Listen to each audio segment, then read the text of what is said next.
बनना ही चाहिए इस समय। ऐसा रुको हमें ये चीज़ नहीं चाहिए ना।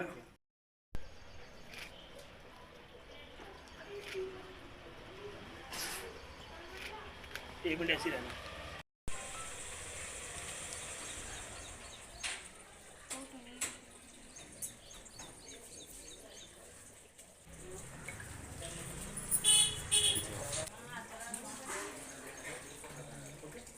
साइड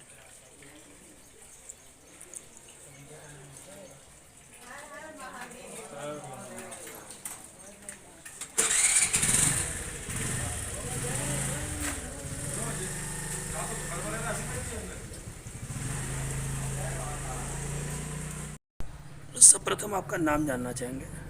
हमारा नाम पंडित शुभम शर्मा। कहाँ से हैं आप? बछाइयों गजोला है, अमरोहा डिस्ट्रिक्ट उत्तर प्रदेश में ही। वहीं से इस यात्रा को प्रारंभ किया है। किस मुद्दों को लेकर आपने यात्रा आरंभ की है?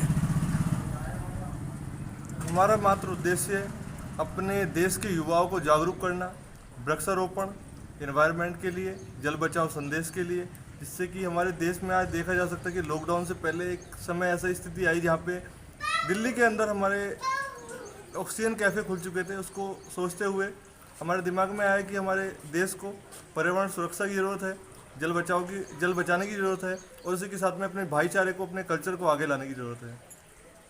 जैसे कि आपने अभी भ्रमण चालू किया है, कितनी तारीख से शुरू किया और कौन कौन सी स्टेटें अभी आपकी बाकी बची हैं? जैसे कि 13 मई सन 2019 को हमने ये यात्रा प्रारंभ की अमरोहा उत्तर प्रदेश से ही, और वहाँ से हमने उत्तराखंड से गंगोत्री गोमुख तक, गोमुख से लेके कन्याकुमारी तक, रामेश्वरम, और इधर गुजरात से लेके आसाम तक, गुवाहाटी कामाख्या तक, गंगा सागर और अनेकों तीर्थों को करते हुए, जिसमें हमारा जितने भी हमारे मुख्य मंदिर हैं, 12 ज्योतिर्लिंग हैं और मुख्य गुरुद्वारे हैं, मुख्य दरगाहें हैं, तो सभी धर्मों को एक साथ लेके चलना हमारा उद्देश्य था। क्योंकि हमारी संस्कृति हमें सिखाती है कि भारत का जो कल्चर है, एक साथ मिलकर रहने वाला कल्चर है, और उसी को हम आगे लेके आए हैं, और उसी को लोगों में जागरूकता फैलानी है कि भाईचारे को आगे लेके बढ़े और अपने समाज के लिए कार्य करें।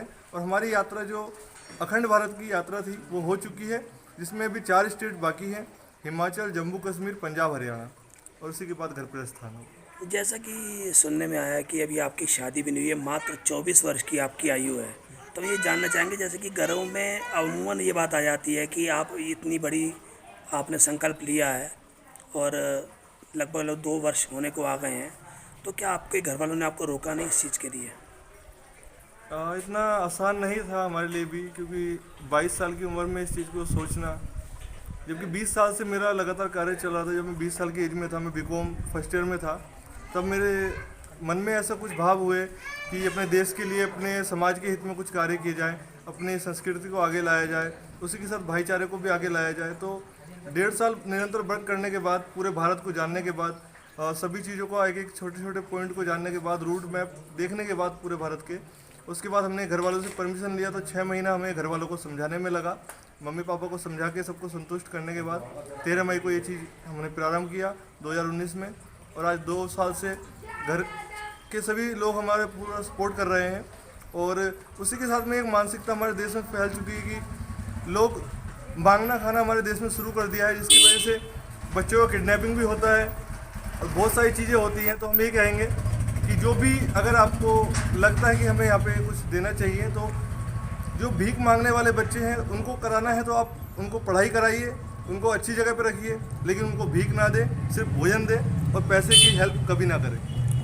अब आपकी यात्रा कहाँ के लिए आरंभ हो रही है बरेली से? हमारी यात्रा अभी हरिद्वार में कुंभ मेले का स्नान करने के पश्चात फिर जम्मू कश्मीर के लिए रवाना होगी। आनंदपुर साहिब जी से होके, नैना देवी, ज्वाला जी, कांगड़ा होके सीधा वैष्णो देवी के लिए, और वहीं से अमृतसर होते हुए बाघा बॉर्डर में हम तिरंगा फहराएंगे, और वहाँ से फिर हरियाणा कुरुक्षेत्र होते हुए वापस अपने घर की ओर प्रस्थान होगा।